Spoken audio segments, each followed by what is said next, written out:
Hey guys, welcome back to my channel Aarti natural. कैसे हैं आप सब लोग? आई होप आप सब लोग खुश होंगे, मस्त होंगे और अपने जीवन में यूं ही तरक्की करते रहें, आगे बढ़ते रहें, यही ईश्वर से मेरी प्रार्थना है। तो गाइस, ये है दिन मंगलवार और ब्लॉग मेरा शुरू हो रहा है मंगलवार से। मैं कल फास्ट थी पूरा दिन, शाम तक जब तक पूजा नहीं हो जाती। इस व्रत में शाम को ही पूजा की जाती है 4 से 5 के बीच। और यहाँ पे ना तो मैंने पूजा की थी। पूजा करने के बाद नाश्ता वो मैंने प्रसाद खाया, प्रसाद खा के पानी पिया। उसके बाद फिर पूरा दिन हिम्मत सी नहीं बची, क्योंकि पूरा दिन मैं बिना पानी के ही रहती हूँ, बिना खाए पिए। शाम को पूजा करने के बाद ही प्रसाद खाती हूँ और पानी पीती हूँ। तो इस वजह से ना शाम को रात में फिर हिम्मत नहीं पड़ी थी और बर्तन किचन पड़े रह गए थे। तो मैंने ना अभी सुबह उठी हूँ, तो सुबह उठ के बर्तन धुली हूँ, वो गैस साफ़ की हूँ। और आज ना सुबह थोड़ी लेट भी नींद खुली है। तो बच्चे आशु को स्कूल नहीं था आशु का, तो ये था कि चलो थोड़ी लेट भी जग जाएंगे। और रात में क्या था ना कि पूरा दिन बिना पानी के अगर रहो तो फिर रात में सिर भी भारी भारी लग रहा था, सिर में हल्का हल्का दर्द था। तो बस रात में नींद भी अच्छे से नहीं आई थी और सुबह फिर लग गई, तो सुबह थोड़ी लेट नींद खुली। वैसे तो 6 बजे जग जाना होता है, लेकिन आज पौने 7 बज गया था तब मैं उठी हूँ।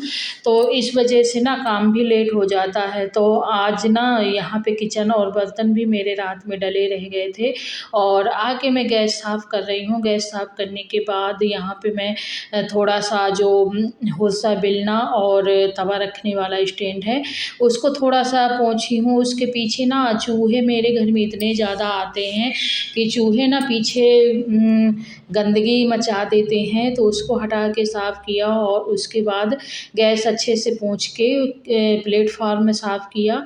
और उसके बाद यहाँ पे ना ज़्यादा काम सुबह से ये था कि स्कूल नहीं जाना है, तो ज़्यादा जल्दी जल्दी थी नहीं, आराम आराम करती रही, क्योंकि अगर स्कूल जाना होता है तो बहुत जल्दी होती है।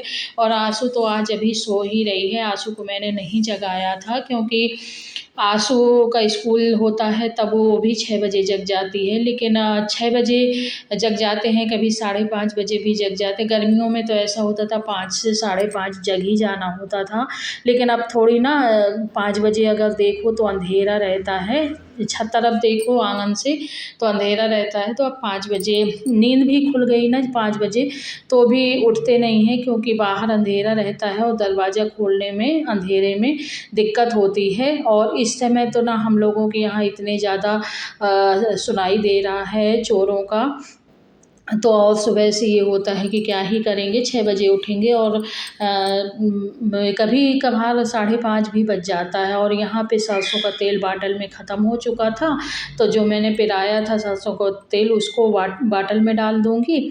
और ये जैसे होता है ना, मैं पिरा के ही रख लेती हूँ, घर का ही सरसों का तेल होता है, घर में ही पिरवाते हैं घर के सरसों से, तो उसी को मैं भर के रख दूँगी। इसमें डाल के अगर कढ़ाई में डालो ना तो फैलता नहीं है। और इसी तरह सारा काम होता जा रहा था और मैंने गैस वैस साफ़ कर दी थी। फिर यहाँ पे जो भी बर्तन पड़े थे रात वाले, तो रात में इतने ज़्यादा बर्तन हुए नहीं थे, क्योंकि मेरा तो व्रत था और हस्बैंड और छोटी वाली बेटी थी खाने के लिए, तो तब उन्होंने जितना किया था तो उतने ही बर्तन थे, बहुत ज़्यादा नहीं थे, पर ये था।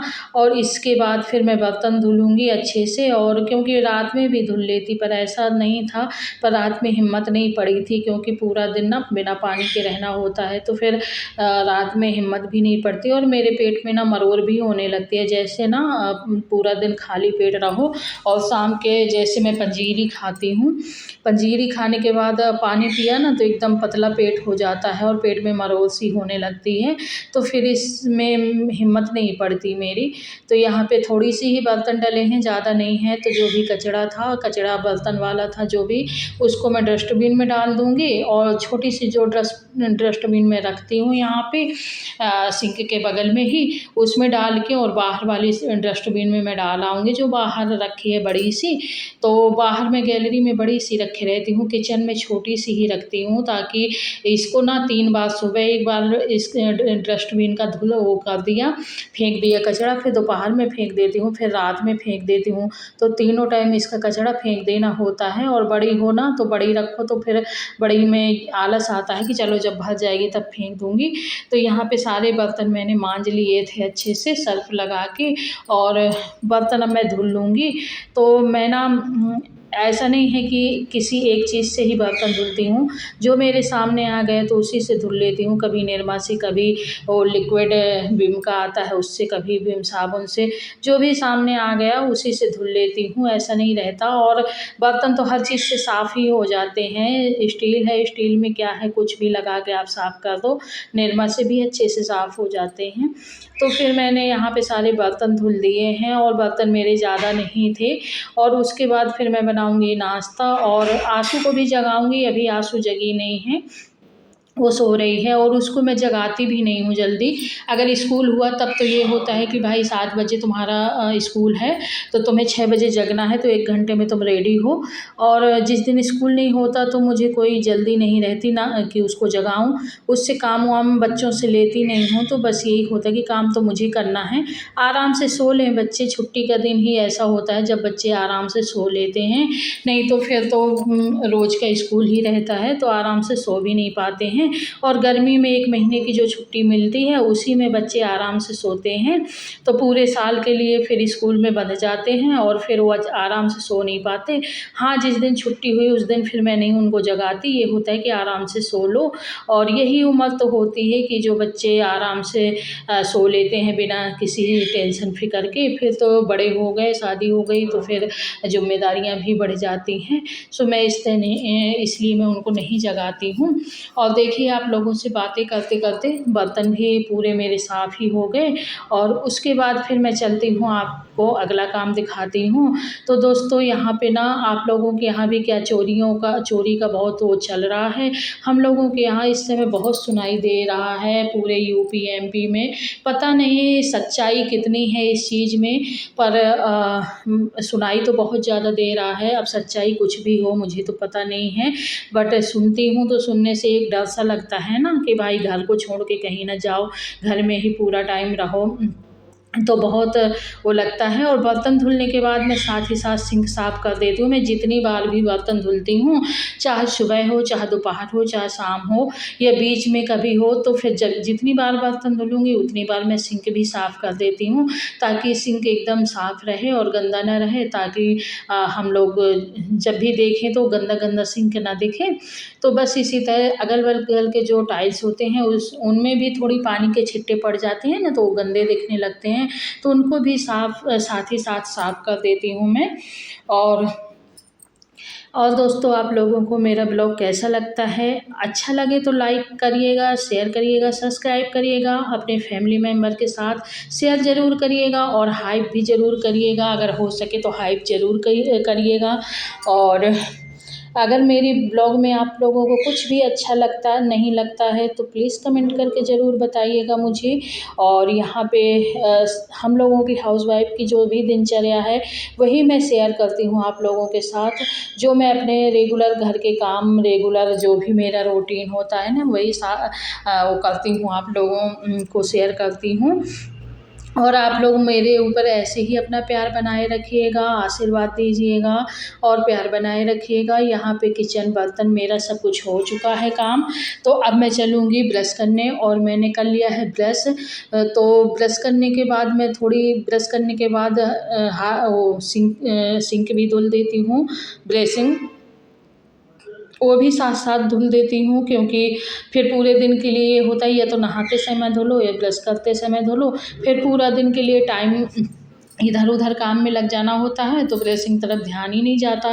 तो सुबह सुबह ही मैं इसको साफ़ कर दूँगी। तो हार्पिक देखा मैंने, तो हार्पिक ख़त्म हो चुका था नहीं, हार्पिक का खाली डिब्बा रखा दिख रहा था। तो मैंने कहा कि लाओ मैं निरमा से ही धुल दूँ। मतलब ऐसा होता है ना कि अगर हार्पिक ख़त्म हो गया तो निरमा से भी धुल लेना होता है।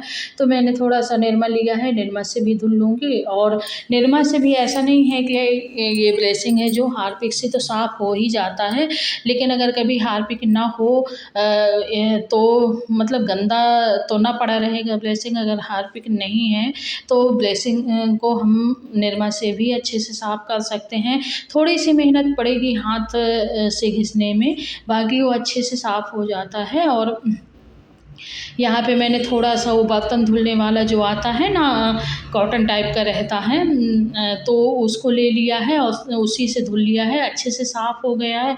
साथ में जो पास की टाइल्स होती हैं, थूकने-वूकने से उसमें भी काफ़ी छिट्टे पड़ जाते हैं, तो उनको भी साफ़ कर दिया है और ब्लेसिंग मेरा साफ़ हो चुका है।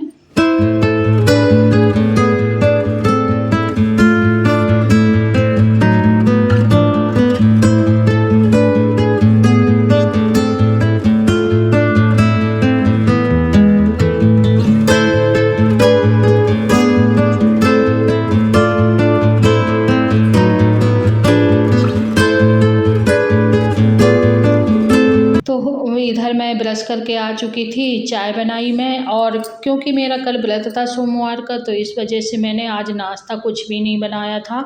नाश्ते में मैंने टोस्ट मंगा लिए थे और नमकीन मंगा ली थी, तो चाय के साथ टोस्ट और नमकीन ही खाए थे। फिर मैंने कहा खाने में मैं बनाऊँगी, तो खाने में मैंने बनाया है आलू टमाटर की कढ़ी। तो पकौड़ी वाली कढ़ी तो कई बार बना चुकी हूँ अभी पिछले महीने, लेकिन आलू टमाटर की कढ़ी काफ़ी दिन से नहीं बनाई थी, तो आज मूड हुआ मेरा कि मैं आलू टमाटर की कढ़ी बनाती हूँ। तो मैंने अपने लिए, हस्बैंड के लिए आलू टमाटर की कढ़ी बना ली है। और बेटी के लिए ना रात में मैंने सूखी सब्ज़ी बनाई थी आलू की, तो वही रखी थी क्योंकि फ्रिज में, तो उसी को खा लेगी क्योंकि वो कढ़ी नहीं खाती, तो उसको कढ़ी पसंद है नहीं। तो मैंने कहा कि चलो मैं तुम्हारे लिए रात की जो सब्ज़ी रखी है फ्रिज में, तो उसको गर्म कर दूँगी। और क्योंकि वो सूखी आलू की थी, तो वो तो बच्चों को आलू ज़्यादा ही पसंद होते हैं, ये तो सबको ही पता है कि बच्चों को आलू बहुत पसंद होते हैं। तो मैंने यहाँ पे आलू टमाटर की, और मैं कल पूरा दिन व्रत थी, तो आज मन था कि कढ़ी खाऊँ, तो मैंने आलू टमाटर की कढ़ी बना ली है। मसाले डाल दिए थे हींग से और मेथी से, तड़का लगा दिया था, मसाले डाल दिए थे, आलू टमाटर डाल दिया था। और यहाँ पे मैंने कढ़ी में दही का घोल बना लिया है, दही और बेसन का, तो उसको भी डाल दिया है। और कढ़ी को ना थोड़ा-सा नमक डाल के पकने दूँगी, और आलू जब पक जाए ना तभी कढ़ी में डालते हैं, बिना पके आलू नहीं, क्योंकि वो कढ़ी में डलने के बाद पकते नहीं हैं। तो कढ़ी वो बेसन का घोल डालने से पहले, बेसन और दही का घोल डालने से पहले ही आलूओं को अच्छे से पका लेना है। मैं 5 मिनट में पक जाते हैं, ढक के रख दो, पतले-पतले रहते हैं, तो साफ वो अच्छे से पक जाते हैं। और यहाँ पे ना कढ़ी पक चुकी है, थोड़ी देर इसको और पकाऊँगी, थोड़ी और गाढ़ी हो जाएगी, तब फिर मैं इसको कढ़ी चावल और रोटी आज बनाऊँगी।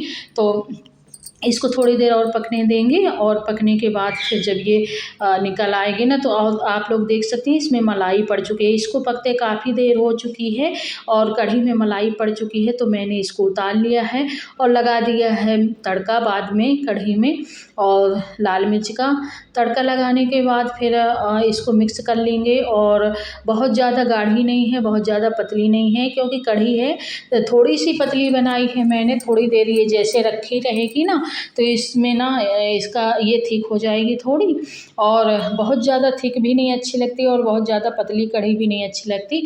तो मैंने जैसी बनाई है, और थोड़ी देर में जैसे ही ठंडी होगी तो ये थिक हो जाएगी। चावल भी बन चुके हैं, आटा भी लग चुका है, और मेरा खाना बन चुका था, सब लोगों ने खा लिया था। तो मैं आ गई हूँ फ्रिज के पास, और फ्रिज थोड़ा सा गंदा दिख रहा था, तो फिर मैंने उसको भी गीले कपड़े से पोंछा, साफ़ किया, तो वो भी अच्छे से साफ़ हो गया, क्योंकि हो जाता है कभी कभार।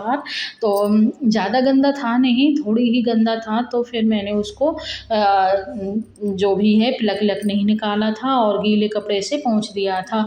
तो ज़्यादा गंदा होता ना, तो फिर प्लग निकालती, प्लग निकालने के बाद सारा सामान हटा के फिर अच्छे से साफ़ करती। तो ज़्यादा गंदा नहीं था, तो इसलिए मैंने गीले कपड़े से थोड़ी सी सामान इधर-उधर करके पोंछ लिया अच्छे से, और ये साफ़ भी हो गया।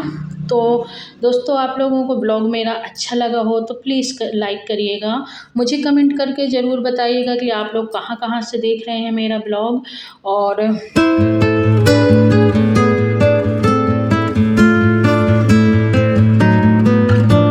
इधर फ्रिज मेरा साफ़ हो चुका है, अच्छा लगने लगा था।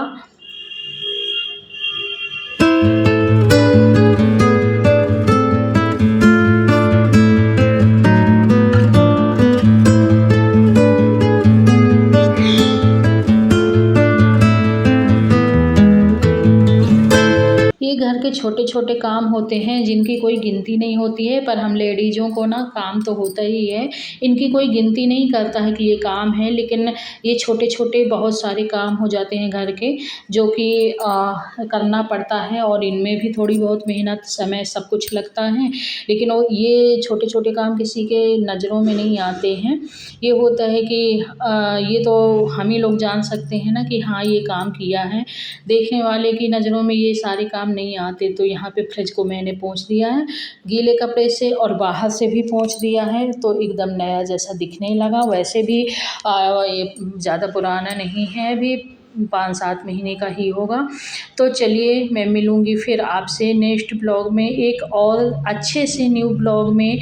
और आप लोगों को मेरा ब्लॉग पसंद आए तो लाइक ज़रूर कर दीजिएगा, शेयर ज़रूर कर दीजिएगा।